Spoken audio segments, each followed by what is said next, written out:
Captain Thesara Krivnik was having what she considered to be a perfectly reasonable diplomatic tea break when Admiral Quobleth decided to ruin her day by laughing at humanity's military capabilities.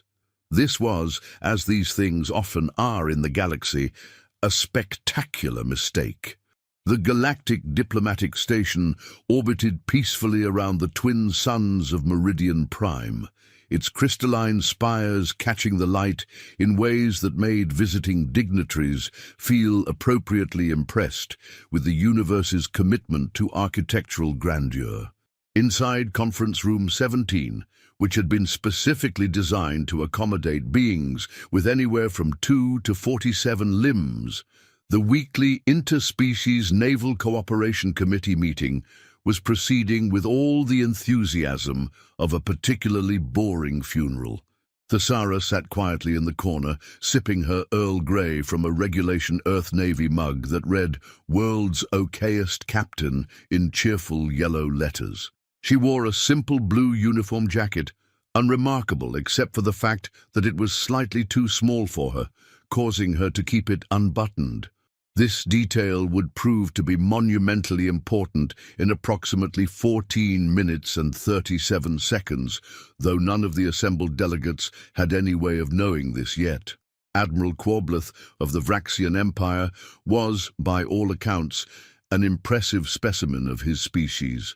Standing roughly 12 feet tall, with skin that resembled burnished copper and 6 eyes that could independently track different targets, he commanded respect wherever his massive frame cast its shadow. His uniform was a masterpiece of military fashion, adorned with medals, ribbons, and ceremonial weapons that clinked softly as he gestured. The medals alone told the story of a distinguished career: victories against the stellar nomads, successful campaigns in the Outer Rim territories, and his famous tactical victory at the Battle of Azure Point. "And so," Quobleth was saying, his voice carrying the authority of someone who had never been contradicted without serious consequences, "we must acknowledge that some species are simply more naturally suited to warfare than others.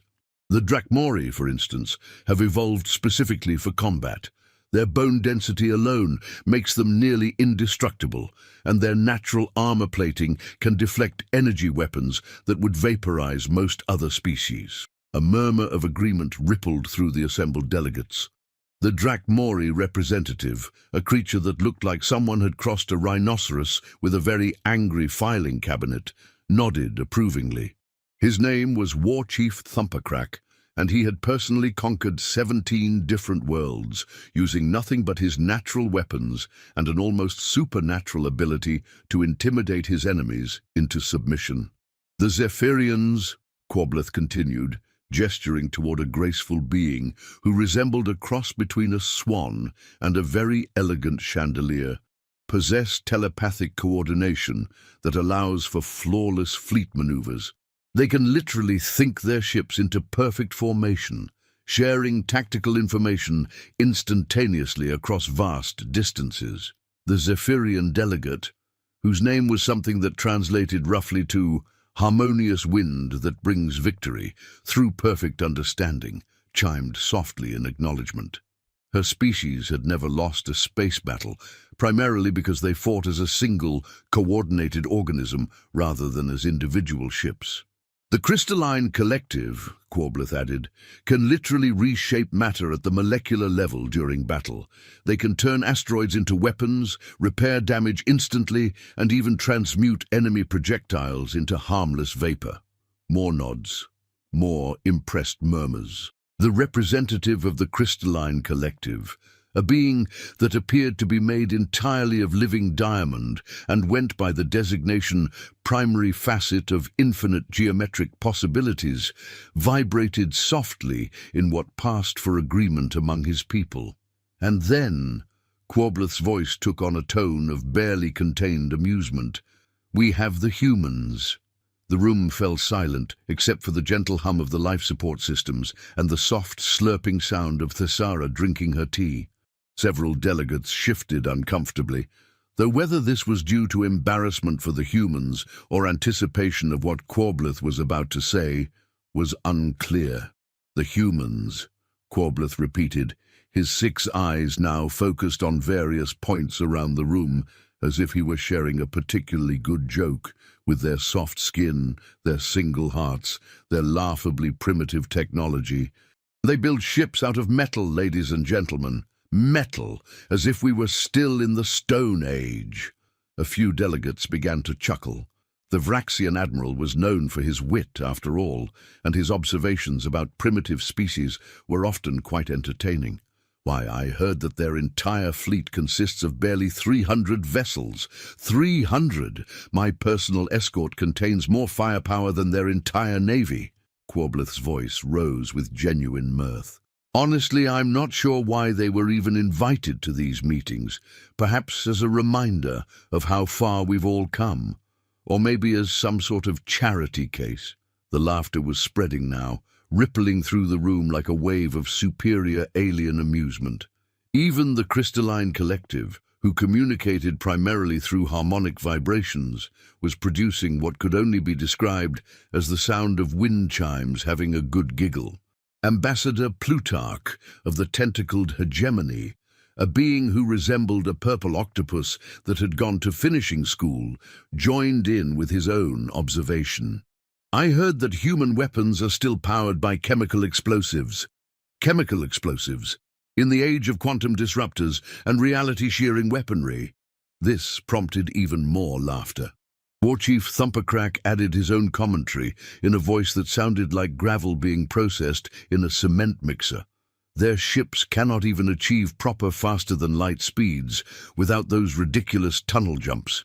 My species was building true warp drives when we were still living in caves. The merriment continued for several more minutes, with various delegates adding their own observations about human technological inadequacy. The consensus seemed to be that humans were a charming but ultimately irrelevant species who had somehow stumbled into space travel through sheer luck. Thesara set down her mug with a soft clink. "Admiral Quableth," she said quietly, her voice carrying just enough to be heard over the dying laughter. The Vraxian turned his attention to the small human in the corner, clearly surprised that she had spoken at all. Most humans at these meetings were junior diplomats who spent their time taking notes and trying not to look overwhelmed by the sheer scale of galactic politics. "Yes, Captain." He consulted his datapad, which immediately provided him with her service record, or rather, it provided him with what he thought was her service record. The actual file was classified at a level that would have made several galactic intelligence agencies very nervous. "Krivnik, isn't it? Did you have something to add to our discussion?" Thesara stood up slowly, brushing an imaginary speck of dust from her uniform. She was a relatively small woman by human standards, standing barely 5.5 feet tall, with brown hair that she kept in a regulation military bun, and eyes that were a peculiar shade of green. She looked, in other words, like exactly the sort of person you would expect to find managing a filing system rather than commanding a starship. "Oh, not really," she said with a smile that was perfectly pleasant and completely terrifying, in a way that none of the assembled delegates quite understood yet. "Just wondering if you'd like to see something interesting." Before Quableth could respond, she casually opened her jacket wider. The laughter in the room died, as if someone had suddenly evacuated all the air. Pinned to the inside of Thesara's jacket, in neat, precise rows, were kill markers. Not medals, not ribbons, not ceremonial decorations. Kill markers, the kind that naval officers traditionally used to track enemy vessels they had personally destroyed. The kind that most officers accumulated perhaps 1 or 2 of during distinguished careers spanning decades. There were a lot of them. "Holy gravitational anomalies," whispered War Chief Thumpercrack, his voice crackling like static electricity mixed with genuine terror. Thesara's jacket contained 47 small silver stars, each representing a single enemy vessel. These were arranged in 7 neat rows, with the precision of someone who took great pride in their organizational skills. Beneath them, in a row that made several delegates' breathing systems malfunction, were 12 larger golden stars. fleet kills, each one representing not just a ship, but an entire enemy fleet. But it was the row beneath those that made Ambassador Plutarch's tentacles go completely limp with shock. 3 platinum stars, each the size of a human thumb. Those represented something that most galactic military historians considered to be theoretically impossible: the destruction of an entire enemy civilization's military capacity. Oh, these... Thesara glanced down at her jacket with the casual air of someone who had just noticed they were wearing socks. Yeah, I should probably get a bigger jacket. Running out of room, you know. The quartermaster keeps telling me that regulation jackets aren't supposed to be used as trophy displays, but honestly, where else am I supposed to put them? The silence in the room was so complete that you could have heard a pin drop, assuming pins made any sound when dropped in artificial gravity, which they didn't, making the silence even more profound and somewhat philosophical in its implications. Admiral Quobleth's 6 eyes were now all focused on the same point, specifically the inside of Thesara's jacket. His mouth, which had been curved in an amused smile moments before, was now hanging open in a way that suggested his brain had temporarily forgotten how to operate basic facial muscles. The expression on his face was reminiscent of someone who had just been told that the laws of physics were merely friendly suggestions. "I'm sorry," he said, his voice considerably smaller than it had been a moment ago, "but are those actual kill markers?" "Depends on your definition of actual," Thesara replied, rebuttoning her jacket with the same casual precision she might use to adjust her hair.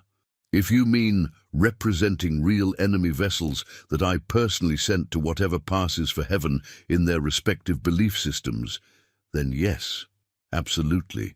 If you mean little pieces of metal that I bought at a novelty shop to impress people at parties, then no, definitely not."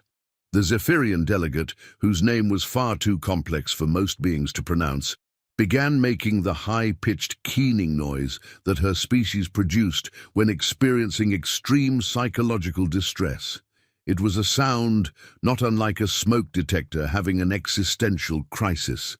But you're human," Quobleth stammered, as if this fact alone should have prevented the existence of what he had just seen. "Humans don't... You can't... That's not..." "Guilty as charged," Thesara agreed pleasantly. "Born and raised on Earth, in the great state of Montana. Lovely place, very peaceful. Lots of cows. Though I should mention that these kill markers are just from my current posting. I had to start fresh when I made captain. Naval regulations, you understand. Can't have junior officers getting intimidated by their commanding officer's service record." The crystalline collective had stopped vibrating entirely, which was their equivalent of fainting. Primary facet of infinite geometric possibilities was now producing no harmonic resonance whatsoever, which in his species' culture was considered to be a sign of either deep meditation or complete psychological breakdown. "Current posting?" War Chief Thumpercrack's voice had risen to a squeak, which was particularly disturbing coming from a being who usually sounded like an earthquake having a disagreement with a volcano. "You mean there are more?" "Oh, considerably more," Thesara confirmed, settling back into her chair and picking up her tea mug. She took a thoughtful sip before continuing. "Let's see. There were the 43 ships I destroyed as a lieutenant commander, the 78 as a commander, and the 116 as a lieutenant. Plus the various special operations that don't officially appear on any records because they're classified at levels that would make your respective intelligence agencies very unhappy." She paused, apparently doing mental arithmetic. "Actually, now that I think about it, I'm probably approaching the 1,000 mark pretty soon. The Admiral's office has a betting pool going about when I'll hit 4 digits. I think Lieutenant Jameson has his money on next Thursday." The silence that followed was so profound that it seemed to be actively hostile to the concept of sound itself. "But let's not dwell on the past," Thesara continued brightly. "Admiral Quobleth, You were saying something about the primitive nature of human naval technology. Quobleth's copper skin had taken on a distinctly greenish tinge, which in Vraxian physiology was usually associated with either severe nausea or the contemplation of one's own mortality.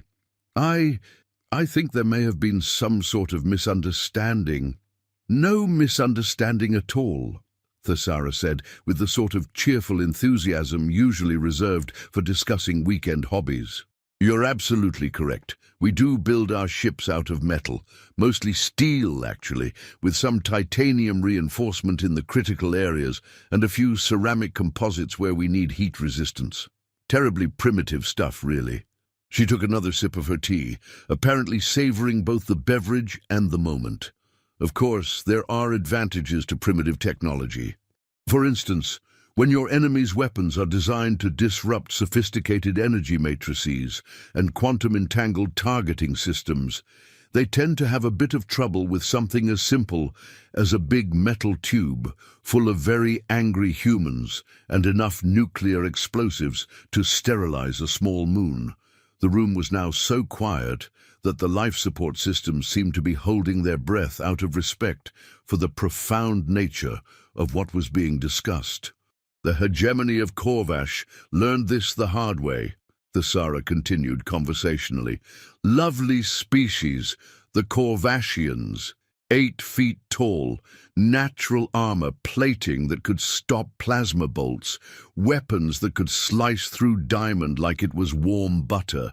Their fleet was a marvel of engineering, ships that could phase in and out of normal space, weapons that fired concentrated dark energy, shields that could deflect anything short of a supernova. She paused to take another sip of tea, apparently lost in fond memories. Beautiful ships, really. The hull plating had this sort of iridescent quality that shifted colors depending on the angle of observation. And the way they moved, like dancers, really. Very graceful. Almost a shame to blow them up. Ambassador Plutarch had begun making a sound like a tea kettle that was questioning its life choices. They lasted about 47 minutes against my squadron, Thesara continued, with the tone of someone discussing a mildly interesting sporting event. Turns out, when you're used to fighting enemies with sophisticated defensive systems, you're not quite prepared for humans who respond to your impressive dark energy weapons by ramming a metal ship full of nuclear explosives directly into your hull at a significant fraction of the speed of light. The Zephyrian delegate's keening had risen to a pitch that was causing the crystalline walls to vibrate in sympathy, creating an eerie harmonic effect that made everyone in the room feel vaguely nauseous. The Corvashians sent a formal complaint to the Galactic Council, Thesara added, apparently finding this detail amusing. Said we were fighting unsportingly, claimed that ramming attacks violated the spirit of civilized warfare. The Council's response was to officially classify human naval tactics as creative problem-solving, and to suggest that maybe the Corvashians should have read our species file more carefully before starting a war with us. Admiral Quobleth seemed to be having trouble with basic motor functions. His 6 eyes were blinking in a pattern that suggested his brain was trying to reboot itself, possibly from a backup stored in his secondary nervous system. But the report said, he began, then stopped, apparently realizing that whatever reports he had been reading were dramatically insufficient for understanding the true nature of human military capabilities. "Oh, you mean the official reports?" Thesara asked with the sort of innocent expression that immediately made everyone in the room very suspicious. "Yes, those tend to be a bit sanitized, diplomatic relations and all that. Can't have everyone knowing that humans consider impossible odds to be a personal challenge rather than a reason to retreat. It would make trade negotiations very awkward." She leaned forward slightly, her voice taking on the tone of someone sharing a particularly interesting piece of gossip with close friends. Take the Battle of Zirian Nebula, for instance. Beautiful nebula, really. All sorts of gorgeous colors, purples and blues, and these lovely golden streamers that caught the light from the nearby star system. Shame about what happened to it, but these things do happen in wartime. The Drakmori representative made a sound like a garbage disposal, trying to process a piano that was having philosophical doubts about its existence. The Dominion of Thrakis thought they were being terribly clever, hiding their entire invasion fleet in the nebula's sensor-dampening fields. 237 ships, if I remember correctly. Quite impressive, really. Their plan was to wait until our patrol ships had passed by, then emerge from hiding and attack our supply convoys. Excellent strategy, very logical. She paused, apparently lost in thought. The problem, Thessara continued, was that they were thinking like civilized beings. They assumed that no sane military commander would intentionally detonate a stellar conversion device inside a nebula, because the resulting gravitational cascade would destroy everything within a 3-light-year radius, including any ships that happened to be hiding inside. She smiled, and several delegates suddenly felt the urge to check their life insurance policies and possibly update their wills. They were absolutely right, of course. No sane military commander would do such a thing. The environmental damage alone would be catastrophic. Fortunately, I've never claimed to be entirely sane, and the Admiralty has learned to stop asking awkward questions about my methods as long as I get results. The silence that followed was so profound that it seemed to bend space-time around itself, creating a small pocket of reality where the concept of rational thought went to die. You destroyed an entire nebula. Quobleth's voice was barely a whisper, like the sound wind makes when it's trying very hard not to disturb anything important. Oh, not just the nebula, Thessara corrected with the sort of helpful precision that made everyone wish she would be less precise. The nebula, the invasion fleet, a rather unfortunate merchant convoy that happened to be passing through at exactly the wrong moment, and about 47% of the Thrakis star system's outer asteroid belt. The gravitational effects were quite spectacular, really. The resulting light show was visible from 12 different star systems.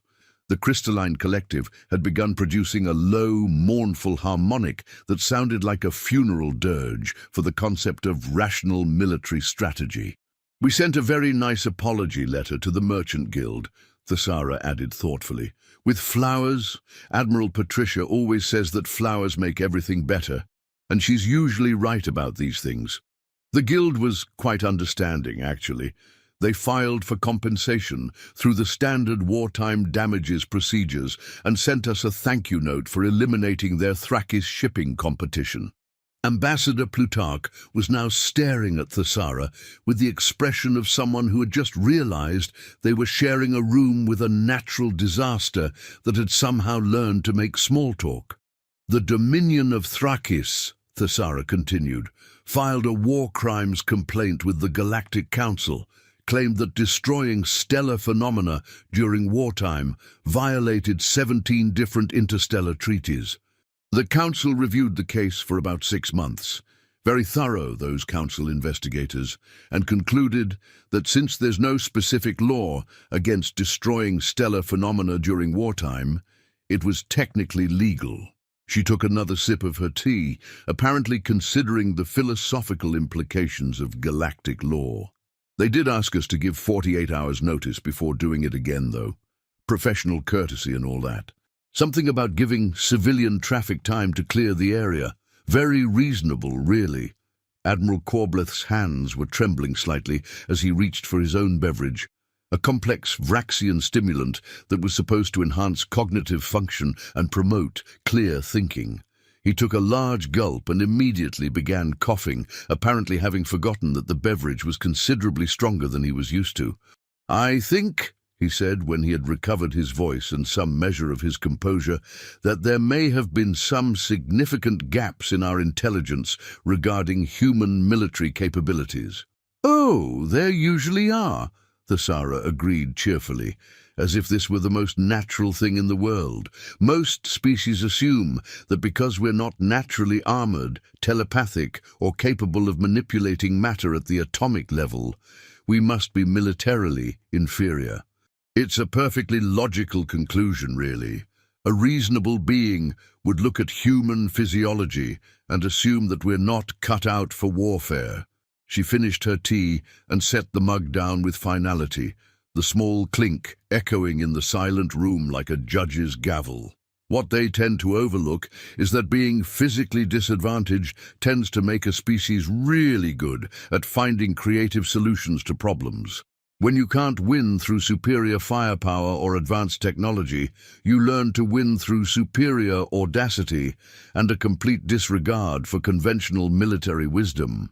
The Zephyrian delegate had stopped keening and was now staring at Thesara with the fixed intensity of someone trying to determine if they were looking at a military genius or a complete lunatic, and gradually coming to the terrifying conclusion that it might be both. "Take the siege of Fortress Gamma 7, Thesara continued, apparently warming to her subject.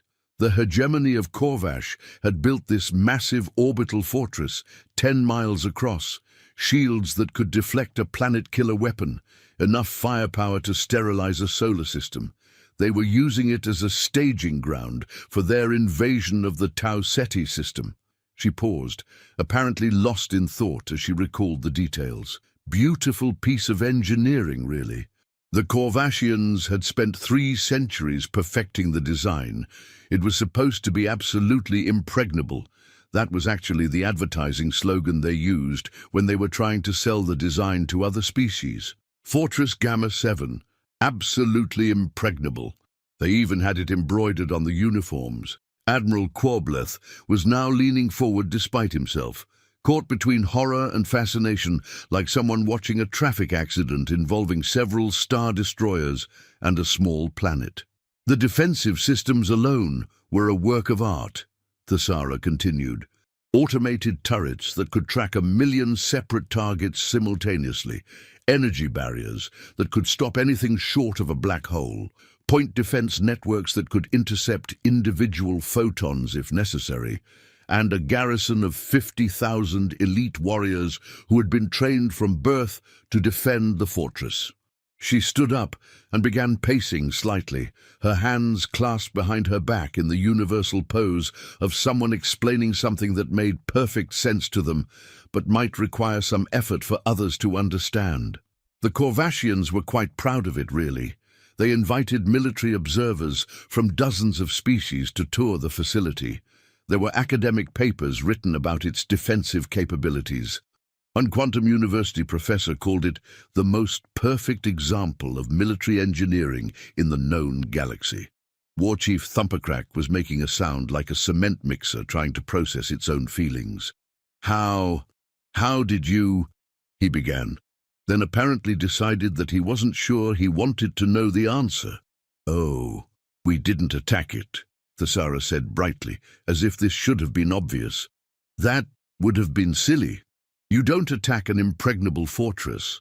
That's the whole point of making it impregnable. Instead, we stole it."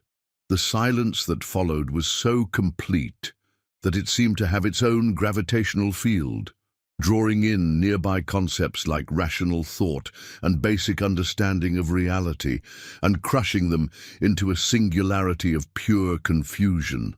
"You stole a 10-mile-wide fortress." The Drakmori representative's voice cracked like ice under pressure, then immediately apologized to itself for the undignified display. "Well, stole might be the wrong word," Thesara mused, apparently giving the matter serious consideration. "More like borrowed without permission, and then accidentally crashed it into the Corvashian home fleet. These things happen when you're operating military equipment that you haven't had time to read the instruction manual for." She resumed her pacing, clearly enjoying the opportunity to share the story with an appreciative audience. The key was understanding that the Corvashians, being a highly logical and methodical species, had designed their fortress to be completely secure against external threats. They had spent centuries anticipating every possible form of attack from the outside: asteroid impacts, Nova-class weaponry, coordinated fleet assaults, reality-warping technology, you name it. Ambassador Plutarch was now making a sound like a tea kettle that had achieved enlightenment and immediately regretted it. What they hadn't anticipated, Thesara continued, was someone boarding the fortress, walking up to the central command center, knocking politely on the door, and asking to speak to the manager. Admiral Quobleth's 6 eyes were now blinking in perfect synchronization, which, according to his species' medical literature, was a sign of either extreme stress or the onset of a rare neurological condition that usually required immediate hospitalization.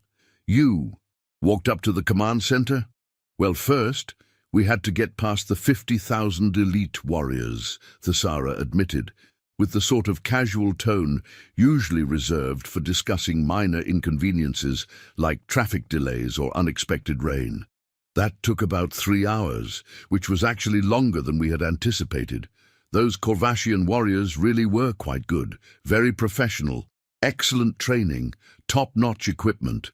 The Zephyrian delegate made a sound like a smoke detector having an existential crisis about the nature of existence. The problem was that they had been trained to fight other Corvassians, or at least beings who fought like Corvassians. You know, honorable combat, established tactics, weapons that behaved in predictable ways. They weren't quite prepared for humans who consider fighting fair to be a contradiction in terms. She paused in her pacing to examine a small scratch on her uniform sleeve, apparently considering whether it was worth worrying about.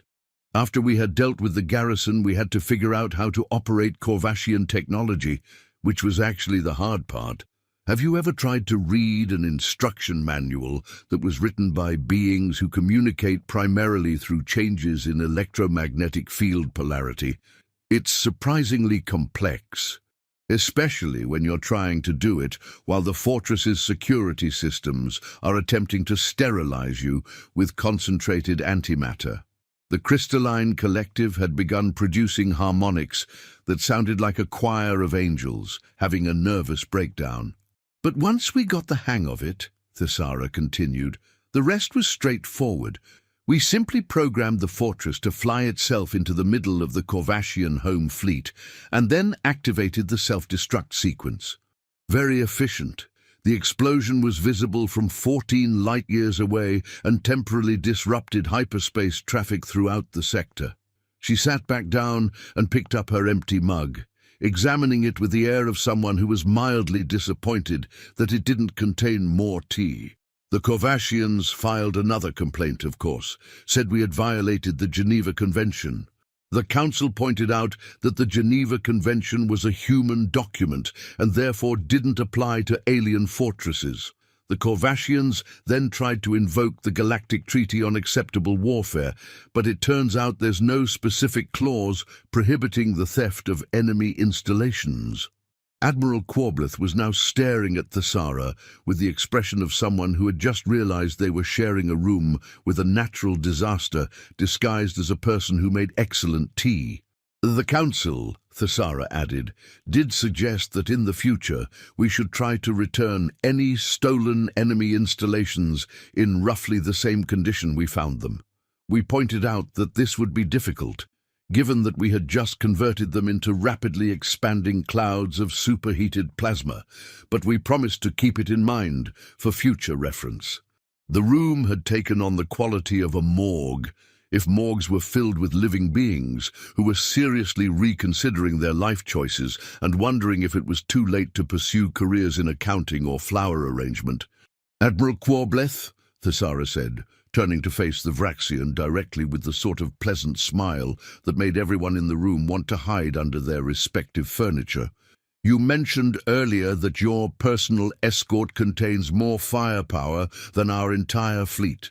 That's probably true. Your ships are certainly more advanced than ours, better armed, better shielded, and operated by a species that has evolved specifically for warfare." Quobleth nodded slowly, though he no longer seemed particularly proud of this fact.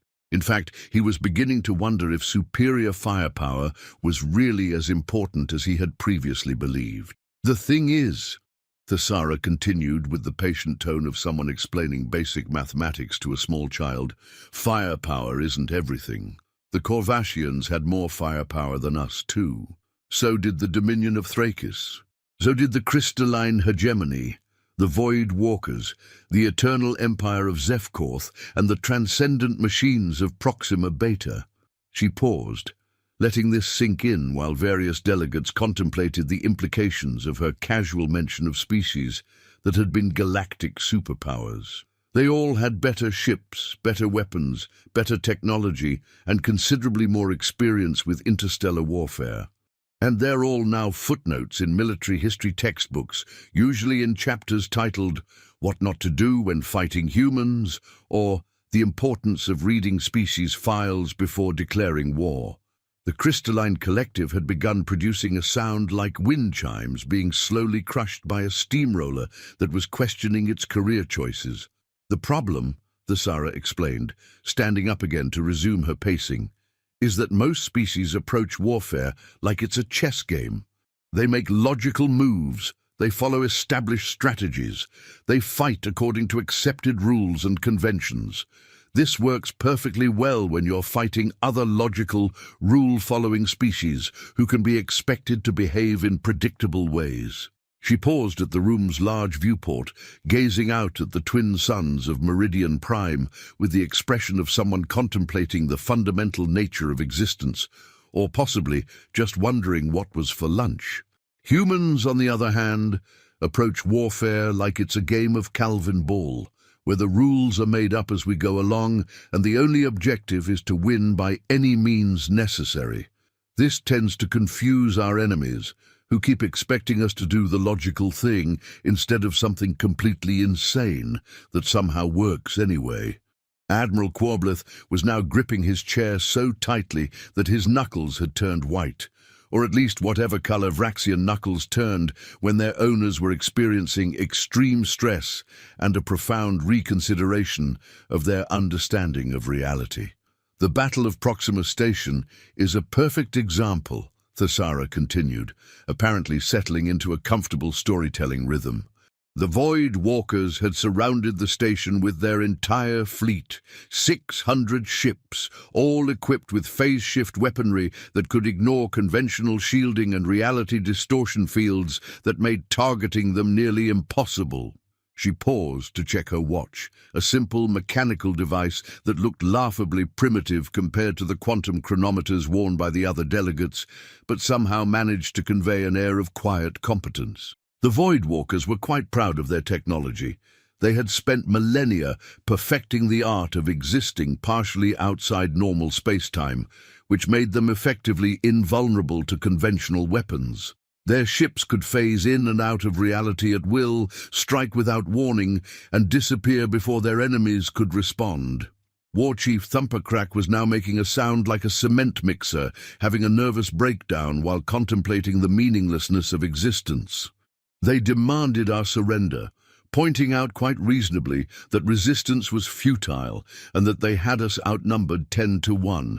Their weapons couldn't be stopped by our shields, our own shields couldn't protect us from their weapons, and we had no hope of reinforcement arriving in time to make any difference.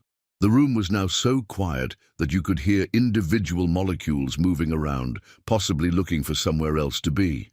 The Void Walkers, she continued, were absolutely right. Resistance was futile. We were outnumbered 10-1. Our weapons couldn't penetrate their phase-shifted hulls. Our own defensive systems were completely useless against their reality distortion technology, and the nearest friendly fleet was 3 days away at maximum speed.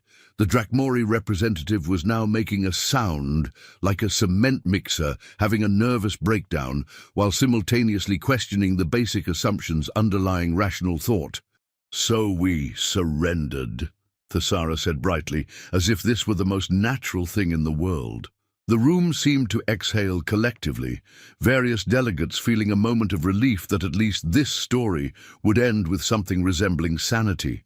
"And then," she added with the sort of cheerful enthusiasm usually reserved for announcing surprise parties, "while they were busy accepting our surrender and preparing to board the station, we activated the emergency beacon that we had hidden in the surrender transmission." The collective exhale immediately reversed itself, creating a sort of atmospheric hiccup that made everyone feel slightly dizzy. "The beacon," Thesara explained with the patient tone of someone describing a perfectly obvious solution to a simple problem, was programmed to emit a signal that convinced every Voidwalker ship that every other Voidwalker ship was actually a human vessel in disguise. Their own targeting systems, which had been designed to automatically engage any human vessel on sight, immediately began firing on each other. She smiled, and several delegates made mental notes to never ever accept a surrender from a human without first conducting a thorough investigation of any accompanying transmissions. The beautiful thing about automated targeting systems, Thesara continued, is that they're very efficient.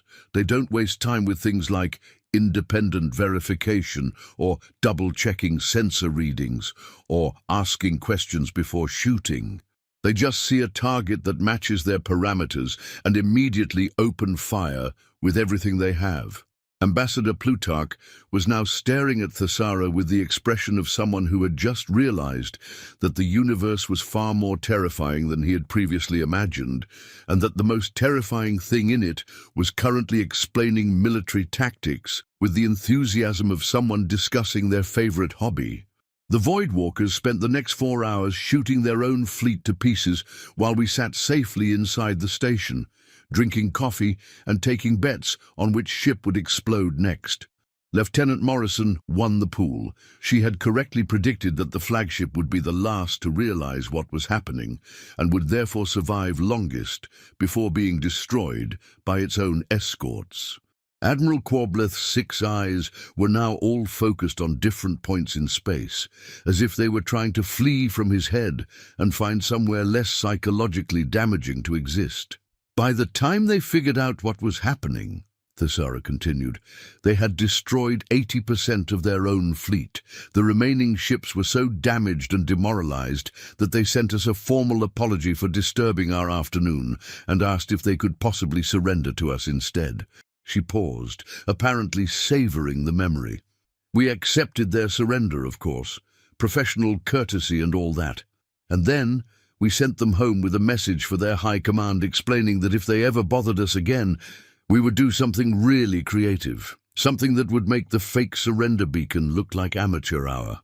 The silence that followed was so profound that it seemed to be actively absorbing sound from other dimensions and converting it into pure psychological trauma. They filed a complaint too, Thesara added, apparently finding this detail endlessly amusing. Said we had violated the Galactic Convention on Honorable Surrender. The Council reviewed the case and concluded that since we had technically surrendered first, everything that happened afterward was just an unfortunate misunderstanding brought about by incompatible technological systems. The Zephyrian delegate was now staring at the ceiling with the expression of someone who was seriously considering the benefits of a career change, possibly to something safe and predictable like diffusing antimatter bombs or wrestling black holes.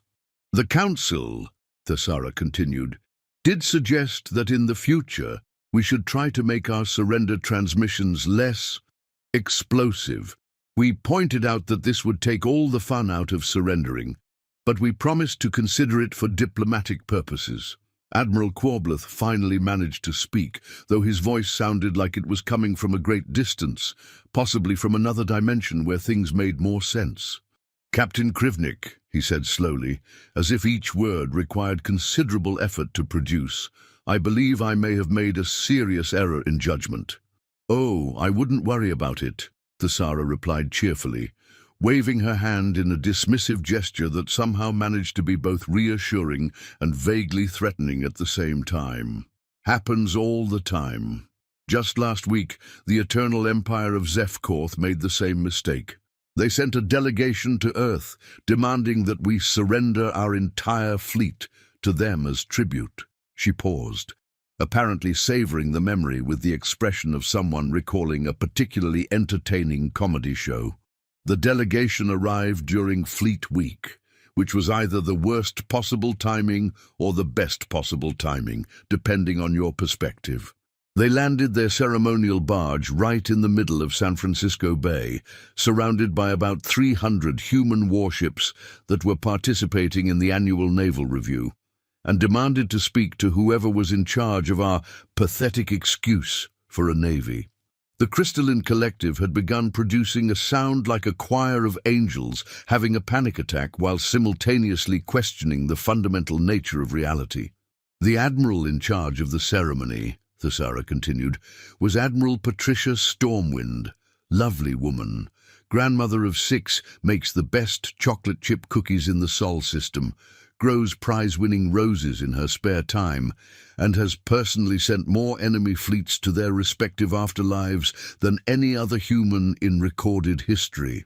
She began pacing again, clearly enjoying the opportunity to share one of her favorite stories with an appreciative audience. Admiral Stormwind has this remarkable ability to look completely harmless right up until the moment she orders the complete annihilation of everything within a 12-light-year radius. It's quite impressive, really. She has this gentle grandmother voice that she uses for everything from discussing cookie recipes to ordering planetary bombardments. Ambassador Plutarch was now making a sound, like a tea kettle, that had achieved enlightenment and immediately decided that ignorance was much more comfortable. The Zefkorth delegation was led by Supreme Commander Vex Thulan the Conqueror, a being who had subjugated 47 different species and whose name was whispered in terror across 17 star systems. He was 12 feet tall, covered in natural armor plating that could deflect starship weapons, and carried ceremonial weapons that could slice through a battlecruiser's hull. Admiral Quobleth was now making a sound like a deflating balloon that was having second thoughts about its career in party entertainment. Supreme Commander Vex Thulan, Thesara continued, looked at Admiral Stormwind, a 5-foot-tall grandmother in a navy dress uniform who was holding a plate of cookies, and laughed. He actually laughed. Said that if this was the best that humanity could offer, the conquest of Earth would be even easier than he had anticipated. She stopped pacing and turned to face the assembled delegates, her expression taking on the sort of fond smile usually reserved for discussing beloved pets or favorite childhood memories. Admiral Stormwind, she said, smiled politely, offered the Supreme Commander a cookie. They were chocolate chip, her specialty, and thanked him for his interest in Earth's military capabilities. Then she asked if he would like to see a demonstration of human naval technology. The room was now so quiet that you could hear the universe expanding, and it seemed to be doing so very nervously. The demonstration, Thesara continued, lasted exactly 37 seconds.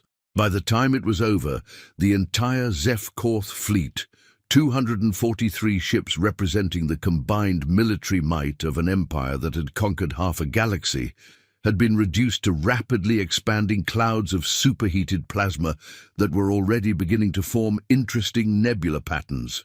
She paused, apparently considering how to explain what had happened in terms that wouldn't cause immediate psychological damage to her audience.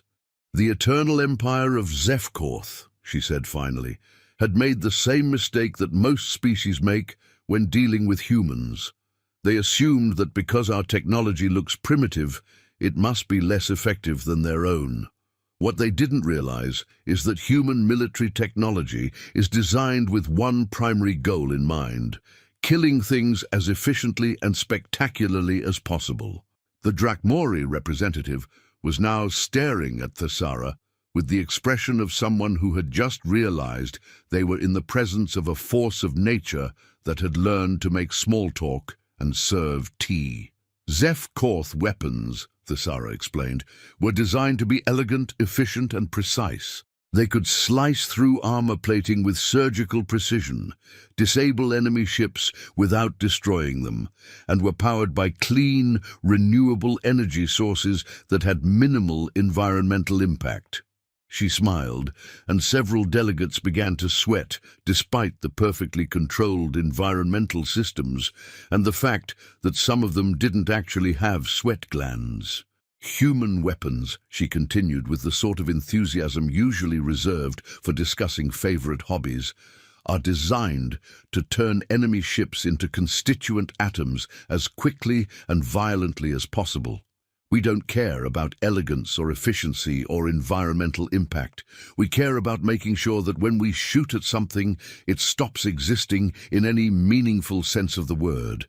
Admiral Quobleth was now gripping his chair so tightly that hairline cracks were appearing in the armrests, which was particularly impressive given that they were made of a titanium carbide composite that was supposedly indestructible. The Supreme Commander, Thesara continued, spent his last few seconds of life realizing that he had just challenged a species that considers overkill to be a suggestion rather than a criticism. His final transmission was a formal apology to Admiral Stormwind for having disturbed her afternoon and a request for the cookie recipe. The silence that followed was so complete that it seemed to be actively hostile to the concept of sound, thought, and possibly existence itself. Admiral Stormwind, Thesara added, accepted the apology graciously and sent the Supreme Commander's personal effects back to his family, with a note expressing her condolences and the complete recipe for chocolate chip cookies, including her secret ingredient, which is a tablespoon of vanilla extract.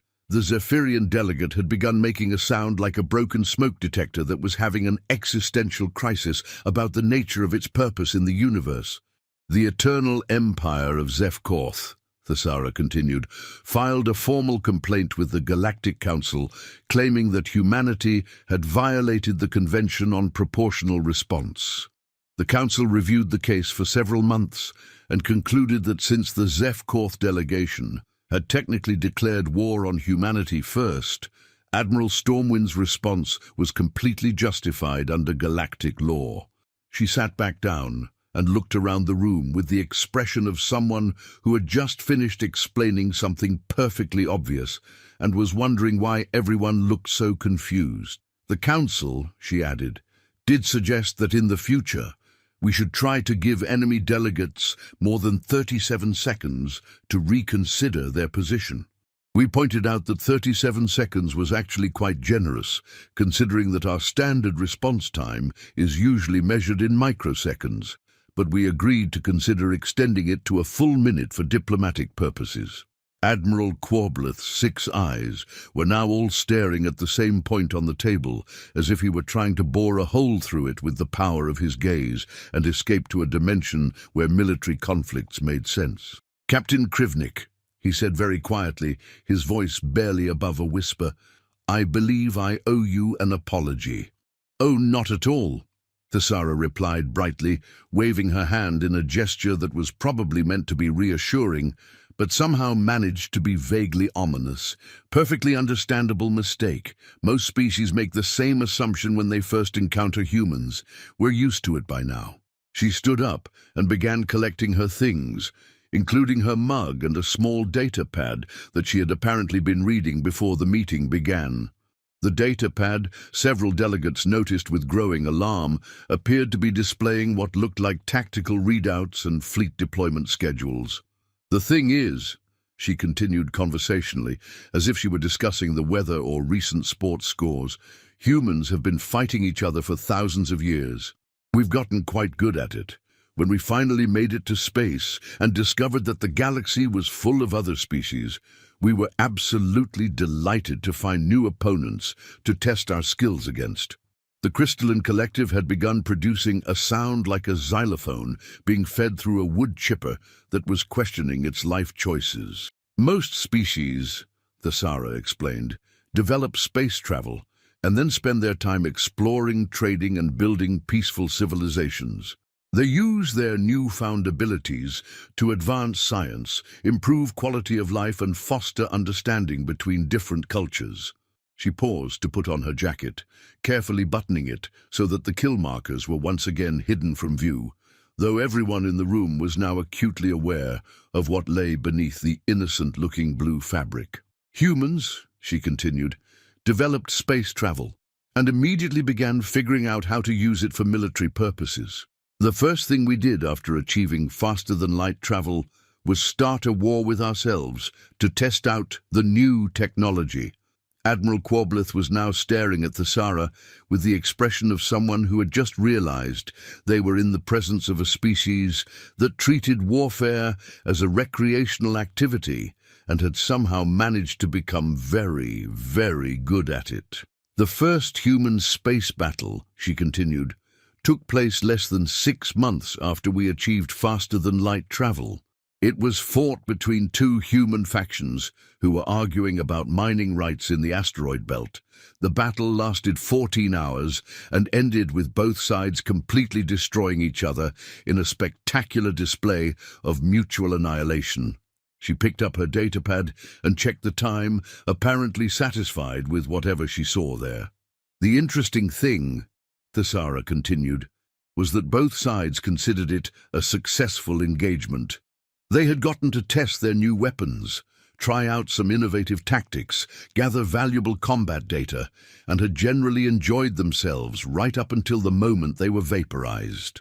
War Chief Thumpercrack was now making a sound like a garbage disposal, trying to process a set of wind chimes that were having philosophical doubts about the nature of music. Other species, she explained, build their military forces to defend their territory and protect their people. It's a logical, rational approach to the problem of security in a dangerous universe. She moved toward the door, clearly preparing to leave, though everyone in the room was desperately hoping she would stay just long enough to explain how they could avoid becoming part of her kill marker collection. Humans, Thesara continued, build military forces because we enjoy the challenge. The fact that we occasionally use them to defend our territory is really just a pleasant side effect of our primary hobby, which is finding new and creative ways to blow things up. She paused at the door, turning back to face the assembled delegates with the sort of pleasant smile that made everyone want to hide under their chairs and possibly emigrate to a different galaxy. This, she added, tends to give us a significant advantage in combat.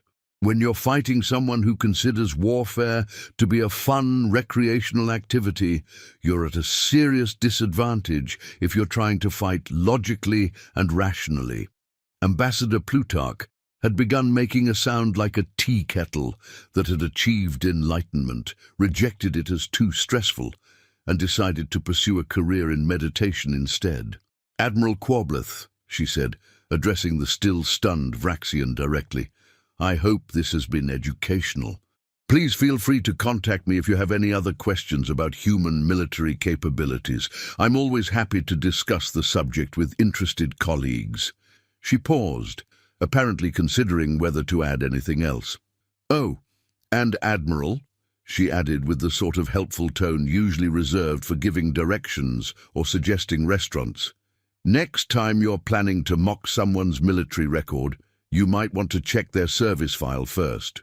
It can save you a lot of embarrassment and possibly prevent you from accidentally insulting someone who has personally destroyed more enemy fleets than your entire species has ever fielded. With that, she walked out of the room, leaving behind a silence so profound that it seemed to be actively hostile to the concept of thought, speech, and possibly consciousness itself. Admiral Quobleth sat in his chair for a long time, staring at the door through which Captain Thesara Krivnik had just exited. His 6 eyes were now all focused on the same point, and his breathing had the irregular quality of someone who was trying to process information that didn't fit into any of his existing mental categories. The other delegates remained equally motionless, each of them lost in their own thoughts about what they had just witnessed. The crystalline collective had stopped producing any sound whatsoever, which in their culture was either a sign of deep philosophical contemplation or complete psychological shutdown.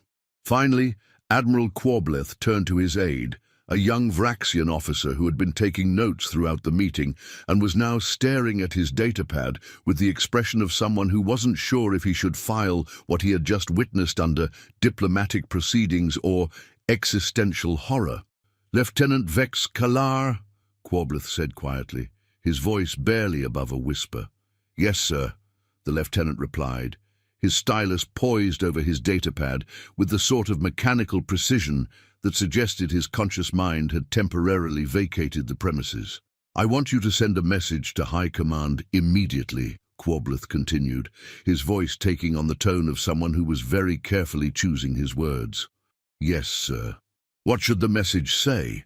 "Tell them," Quableth said, pausing to consider the exact phrasing, "that our intelligence assessments regarding human military capabilities may have been inadequate." "Inadequate, sir." The lieutenant looked up from his datapad with a confused expression. "Catastrophically, monumentally, apocalyptically inadequate," Quableth clarified, his voice gaining strength as he found the words to express the magnitude of the problem. "Tell them that we need to immediately revise every single assumption we have ever made about human military doctrine, technology, and tactical philosophy." "All of them, sir?" "All of them," Quableth confirmed. "Also, cancel all planned military exercises in the Sol system. In fact, cancel all planned military operations within 50 light-years of any human-controlled space." "All of them, sir?" The lieutenant's voice had risen to a squeak. "All of them," Quableth repeated firmly. "And, Lieutenant?" "Yes, sir."